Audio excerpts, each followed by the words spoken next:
পরিবারের উপর হামলার প্রতিবাদে সংবাদ সম্মেলন। বিস্তারিত থাকছে কুষ্টিয়া থেকে এম.এ. শাহীন হোসেনের প্রতিবেদনে। কুষ্টিয়ার কুমারখালীর কয়া ইউনিয়নের বাঘা যতীন মহাবিদ্যালয়ের ইতিহাস বিভাগের প্রভাষক ও সাবেক উপজেলা যুবদল নেতা মোহাম্মদ ইকবালের পরিবারের উপর হামলার প্রতিবাদে ও আসামিদের গ্রেফতারের দাবিতে সংবাদ সম্মেলন করেছে ভুক্তভোগী শিক্ষক। আজ ইউনিয়ন বিএনপির আয়োজনে সংবাদ সম্মেলনে লিখিত বক্তব্য পাঠ করেন প্রভাষক মোহাম্মদ ইকবাল। সংবাদ সম্মেলনে ভুক্তভোগীর অভিযোগ করেন, গত 16 এপ্রিল সকাল 7টায় তার পরিবারের সদস্যরা জমিতে সেচ দিতে গেলে তাদের উপর ইউনিয়ন আওয়ামী লীগের সাধারণ সম্পাদক আশরাফুল আলম পান্নার নেতৃত্বে ইউনিয়নের কিছু নব্য বিএনপির সদস্যদের সহায়তায় 13 থেকে 14 জন ধারালো অস্ত্র দিয়ে হামলা চালায়। এতে গুরুতর আহত অবস্থায় চিকিৎসার জন্য তাদের হাসপাতালে নেওয়া হয়। এখনও তারা চিকিৎসাধীন রয়েছে বলে তিনি জানান।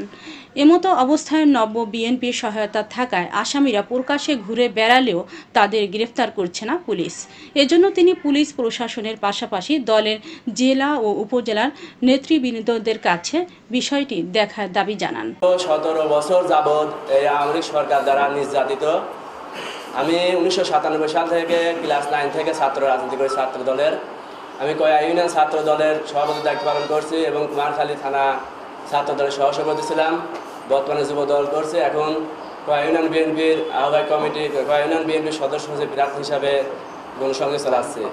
আমাদের এখানে সবচেয়ে বড় অভিযোগ যে কয়া ইউনিয়নের আওয়ামী লীগের সাধারণ সম্পাদক আশরাফুল আলম পান্না তার বাহিনী সহ আমাদের উপর গত 16/4/25 তারিখে সকাল 7 ঘটিকার সময় যুবলীগ ছাত্রলীগ সহ আমাদের কৃষক দল সাবেক কৃষক দল নেতা ইব্রাহিম এবং বর্তমান ইউনিয়ন কৃষক দলের আহ্বায়ক কমিটির সদস্য হামিদুল এবং তার ছেলে এবং আর ভাতিজাদের 5-7 জনকে রামদা, চায়না কুড়িল, চাইনিজ কুড়িল, বেকি সহ তাদেরকে মাথার উপর আঘাত করে এবং তারা মৃত্যু সহজে পাঞ্জা লড়ছে। আমার সবচেয়ে বড় দুঃখের কষ্টের বিষয় যে আমি দীর্ঘ 17 বছর এই আওয়ামী সরকার দ্বারা নির্যাতিত এবং আমরা হামলা মামলা গুণের শিকার হয়েছি। আমি 2012 সালে কুষ্টিয়া গভর্নমেন্ট কলেজ থেকে মাস্টার্স কমপ্লিট করছি। করার পরে আমি কয়া কলেজের প্রভাষক হিসাবে যোগদান করি।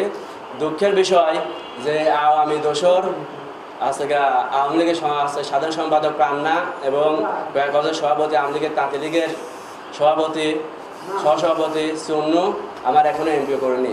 আমি আজকে দীর্ঘ 10 বছর চাকরি করি, আমার এখনও বেতন হয়নি শুধুমাত্র পান্নার কারণে। এই আওয়ামী দোসর আওয়ামী লীগের সেক্রেটারি পান্না গত 5 আগস্ট 4 আগস্ট কুমারখালীতে আমরা ছাত্রদের পক্ষ যে আন্দোলন করতে চাই, আশরাফুল আলম পান্না তার বাহিনী সহ আমাদের কুমারখালীতে হামলা চালায় গত 4 তারিখ এবং 5 তারিখে। তার নামে ছাত্র আন্দোলনে যে মামলা হয়েছে তারপরেও তিনি এখনও নিয়মিত অফিস করে। কুমারখালী মৌরি অফিসে যায়, তিনি জমি রেজিস্ট্রি করে। তিনি বিভিন্ন আশরাফুল আলম পান্না আওয়ামী লীগের সেক্রেটারি হয়ে গত 17 বছর বিভিন্নভাবে চাঁদাবাজি, টেন্ডারবাজি, ভূমি দখল, আমাদের মাঠে অনেক দুর্বল কৃষকের জমি ভুয়াভাবে জমি রেজিস্ট্রেশন করছে এবং উনি প্রতিনিয়ত তার গুন্ডা বাহিনী দিয়ে আমাদের উপর বিভিন্নভাবে নির্যাতন চালায়। 5 তারিখে বিশেষ করে আমরা যারা নির্যাতিত বিএনপি, আমার তুহিন চাচা, আমার ইনুস ভাই, আমার রাজা মালিক কয়া ইউনিয়নে আমি যাদের নাম বললাম, আমাদের বংশ রাজা ভাই দে, ইনুস ভাই দে, তুহিন চাচা এরা আজ দীর্ঘ 17 বছর ঢাকা, খুলনা আমরা প্রত্যেকটা প্রোগ্রামে অংশগ্রহণ করতে আমাদের ফুটেজ আছে। আমরা প্রত্যেকটা প্রোগ্রামে অংশগ্রহণ করছি। আর গত 5 তারিখে এখন বর্তমানে কিছু সার্চ কমিটিতে আমাদের বিএনপিতে স্থান পেয়েছে। তারা দীর্ঘ 17 বছর আমাদের দোসর হিসাবে আমাদের সাথে ছিল। তার ছবি ফুটেজ আছে আমাদের কাছে। তারা সার্চ কমিটিতে স্থান পেয়েছে। তাদের সহযোগিতায় এই আওয়ামী লীগের পান্না সাধারণ সম্পাদক উনি কোটি কোটি টাকা যে অবৈধ টাকা কামাই করছে, তাদেরকে টাকা বিভিন্নভাবে টাকা দিয়ে আমার বিভিন্নভাবে হেনস্থা করছে। আমার কৃষক দল নেতা হামিদ ভাই বর্তমান আহ্বায়ক কমিটি আছে ইউনিয়ন কমিটিতে, তার ছেলে নাইম শাহীন তারা মারাত্মক জখম। রাতের বেলায় পুলিশ হামিদের ছেলেকে ঘর থেকে উঠা নিয়ে গেছে আওয়ামী লীগের লোক দ্বারা। এই আওয়ামী লীগের লোক আমাদের বিভিন্নভাবে নির্যাতন করছে। বিশেষ করে কতিপয় গত 5 তারিখের পরে যারা আওয়ামী লীগের দোষী ছিল 17 বছর, তাদের টাকা খেয়ে নব্য বিএনপি, তারা ওই নব্য বিএনপির মাধ্যমে আমাদের অত্যাচার করছে। আমরা আমার জেলা নেতৃবৃন্দ, সম্মানিত নেতৃবৃন্দ এবং থানা নেতৃবৃন্দর কাছে আমি বিনীত আরজ জানাই, আপনারা এই বিষয়গুলো খতিয়ে দেখবেন, কারা আওয়ামী লীগ করে কারা বিএনপি করে। আর এখন নব্য বিএনপি কিছু আসিয়া তাদের আওয়ামী লীগের কাছে টাকা নিয়ে আমাদের বিভিন্নভাবে হয়রানি করছে।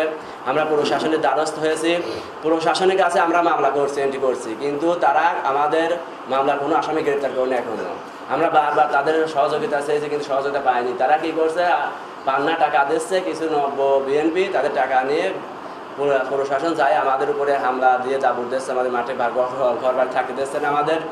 আর নববিন ক্ষমতা উৎস আওয়ামী লীগের টাকা, পান্নার টাকার বিনিময়ে আছে আওয়ামী লীগের সেক্রেটারি আশফাকুর রহমান পান্না, ওই টাকা দিয়ে ওদের হচ্ছে প্রশাসনের সহযোগিতা নিয়ে আমাদের হয়রানি করছে।